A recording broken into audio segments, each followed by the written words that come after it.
Sobat Petroleum semuanya. Selamat datang di video kami. Kali ini kami akan membahas mengenai apa saja sih yang ada pada tahapan eksplorasi dan produksi migas serta geotermal. Pastinya sudah pada penasaran kan? Jangan di skip ya video ini. Semoga video ini bermanfaat untuk sobat-sobat petroleum semuanya. Patut kita syukuri bahwasanya kita lahir dan besar di negara Kesatuan Republik Indonesia. Pasalnya, Indonesia merupakan salah satu negara di dunia yang memiliki potensi sumber daya alam yang sangat melimpah. Salah satu sumber daya alam tersebut dan yang akan kita bahas di video kali ini yaitu minyak dan gas bumi. Pasti teman-teman sedang membayangkan bensin dan gas LPG di rumah kan? Tidak hanya itu loh, produk-produk yang dihasilkan dari eksplorasi dan juga produksi minyak dan gas bumi.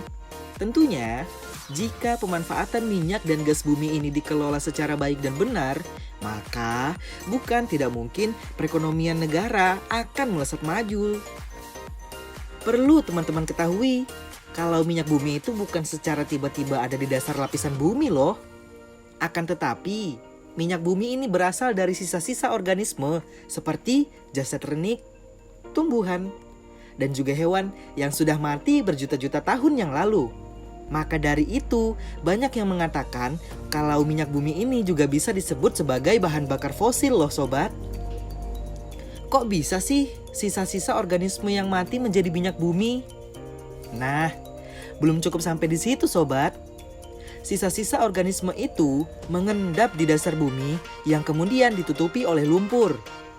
Lumpur tersebut lambat laun berubah menjadi batuan sedimen karena pengaruh tekanan lapisan di atasnya. Minyak dan gas bumi dapat pula bermigrasi dari suatu daerah ke daerah lain.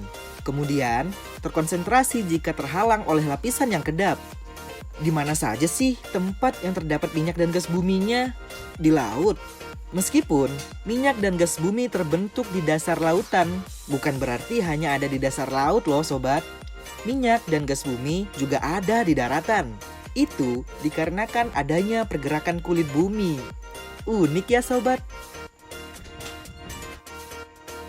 Bagaimana sih cara mencari minyak dan gas bumi? Untuk mencari minyak dan gas bumi, pertama-tama dilakukan dengan cara eksplorasi. Ada sejumlah tahapan pada eksplorasi, yaitu studi geologi, studi geofisika, survei seismik, dan pengeboran eksplorasi. Kita kupas satu persatu ya. Yang pertama, studi geologi.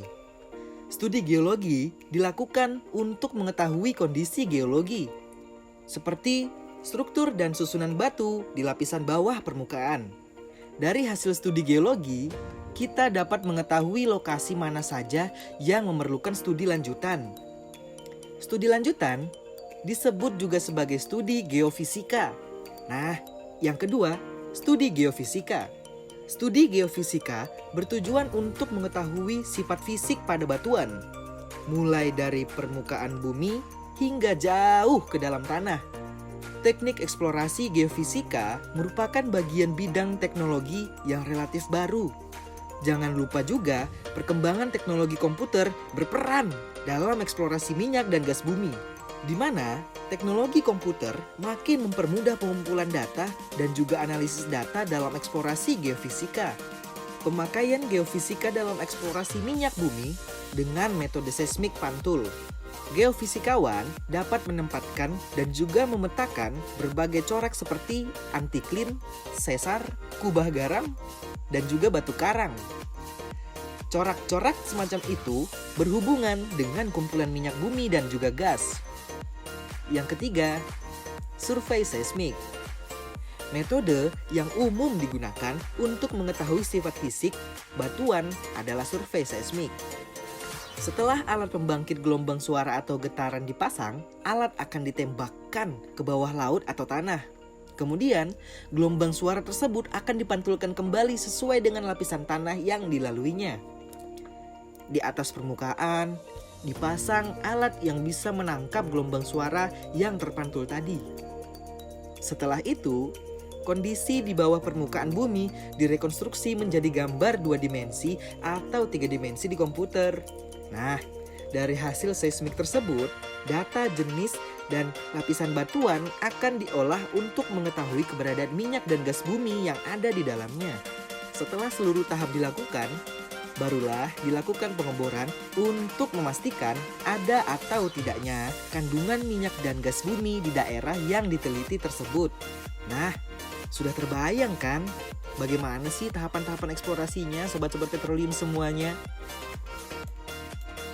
Setelah tahap eksplorasi migas berhasil menemukan lokasi cadangan minyaknya, selanjutnya dilakukan tahap produksi migas dengan membuat sumur-sumur minyak.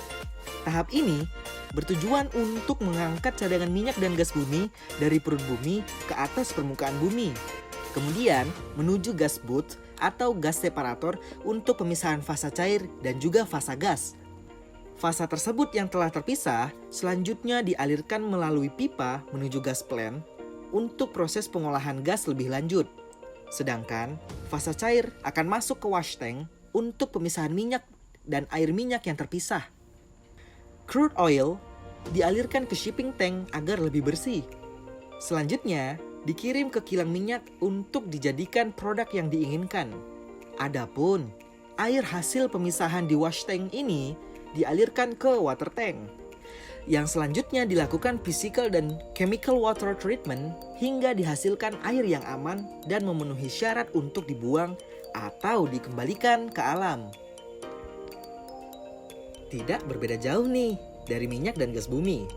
Yang itu tuh, yang sama-sama berada di lapisan bumi. Apa ayo? Ya, geotermal. Dalam bahasa Yunani, kata geo memiliki arti bumi dan kata thermal memiliki arti yaitu panas. Jadi ketika digabungkan, kata geotermal memiliki arti panas bumi. Energi panas bumi sendiri dihasilkan dan disimpan di dalam inti bumi. Sekitar 40% cadangan energi geotermal dunia itu terletak di bawah tanah Indonesia loh. Panas bumi sendiri terbentuk akibat adanya proses lempeng-lempeng tektonik. Contoh lempeng tektonik adalah bumi Indonesia yang memiliki 3 lempeng aktif, yakni lempeng Pasifik, lempeng Indo-Australia atau India-Australia, dan lempeng Eurasia. Tumbukan antar ketiga lempeng ini akan mengakibatkan terjadinya energi panas bumi. Lempeng tektonik bersifat mengalirkan panas dari bagian inti bumi. Pada area ini, banyak terbentuknya gunung-gunung berapi yang memiliki reservoir panas hingga mencapai 5.400 derajat Celcius lebih loh. Nah, teman-teman berdasarkan asosiasi lingkungan geologinya, sistem panas bumi di Indonesia dibedakan menjadi 3 jenis, yaitu sistem panas bumi vulkanik, sistem panas bumi vulkanotektonik, dan sistem panas bumi non-vulkanik. Pada sistem panas bumi non-vulkanik, sesuai namanya, sistem ini tidak memiliki kontak langsung dengan sistem vulkanis dan umumnya berada di luar jalur vulkanik quarter. Sistem panas bumi vulkanik memiliki karakteristik yaitu temperatur panas bumi yang lebih rendah dibandingkan dengan sistem panas bumi lainnya, bisa juga disebut dengan low enthalpy system.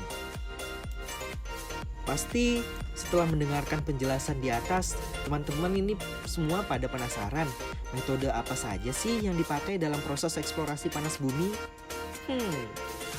Nah, metode yang digunakan untuk eksplorasi panas bumi terdiri dari metode geolistrik, metode gaya berat, atau dikenal juga dengan gravity method, metode geomagnet, dan yang terakhir, metode seismik. Metode geolistrik adalah metode yang paling sering dipakai untuk mengeksplorasi suatu lapangan panas bumi karena metode ini bertitik berat pada deteksi distribusi tahanan jenis. Di mana hal ini sangat bagus karena ketika kita mengetahui distribusi tahanan jenis suatu daerah survei, kita dapat menginterpretasikan material-material yang ada di bawah permukaan bumi. Selanjutnya, metode yang kedua, yaitu metode gaya berat. Metode ini menggunakan prinsip perubahan rapat massa untuk melihat karakteristik di bawah permukaan. Metode ini dapat mengidentifikasi anomali bawah permukaan termasuk bodi granit, yang mana sangat penting untuk menemukan potensi panas bumi. Metode yang ketiga adalah metode geomagnet. Sesuai dengan namanya, metode ini berfokus pada variasi medan magnet di daerah survei. Variasi magnet sendiri disebabkan oleh kemagnetan kerak bumi yang tidak homogen, di mana batuan di dalam sistem panas bumi umumnya memiliki magnetisasi yang lebih rendah dibanding batuan di sekitarnya. Nilai magnet yang rendah dapat diinterpretasikan sebagai zona potensial reservoir panas bumi. Dan metode yang terakhir yaitu metode seismik. Metode ini akan mengukur nilai kecepatan perambatan gelombang pada medium bumi. Nilai yang didapat dipakai untuk mengestimasi sebaran nilai rasio Poisson pada suatu batuan zona reservoir panas bumi. Rasio Poisson sendiri merupakan sifat mekanik batuan yang mengindikasi tingkat fracturing pada batuan. Jika batuan terisi akan cairan atau liquid, maka nilai yang didapat dapat dipakai untuk mengestimasi sebaran nilai rasio Poisson pada suatu batuan zona reservoir panas bumi. Bila dianalogikan, minyak bumi atau panas bumi yang terkandung dalam perut bumi sama-sama memiliki reservoir. Kandungan dalam reservoir panas bumi pada umumnya terdiri dari H2O uap dan air. Secara umum, metode eksplorasi yang digunakan tidaklah jauh berbeda dengan eksplorasi migas.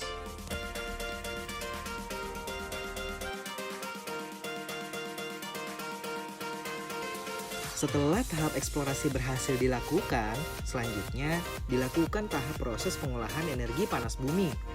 Tahap ini bertujuan untuk mengangkat fluida dari dalam sumur. Uap diproduksi dari sumur produksi dan nantinya akan diinjeksikan kembali melalui sumur injeksi. Pembangkit listrik geothermal menggunakan teknologi Crystallizer Reactor Clarifier. Inilah yang akan mengubah air panas dari dalam bumi menjadi uap yang nantinya digunakan sebagai tenaga penggerak turbin untuk menghasilkan tenaga listrik. Air yang terproduksi kemudian akan diinjeksikan kembali ke bawah permukaan bumi. Saat fluida memasuki wellhead, terjadi perubahan tekanan yang menyebabkan uap terpisah dengan air dan disebut high pressure steam.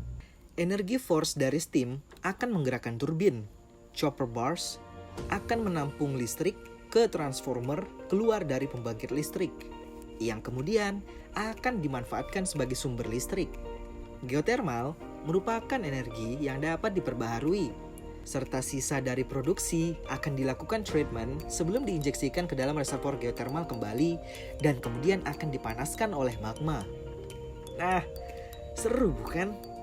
Siapa nih yang mau bekerja di dunia migas atau geothermal? Semoga video ini bermanfaat ya buat sobat-sobat petroleum semuanya. Tetap semangat sobat-sobat dalam menuntut ilmu.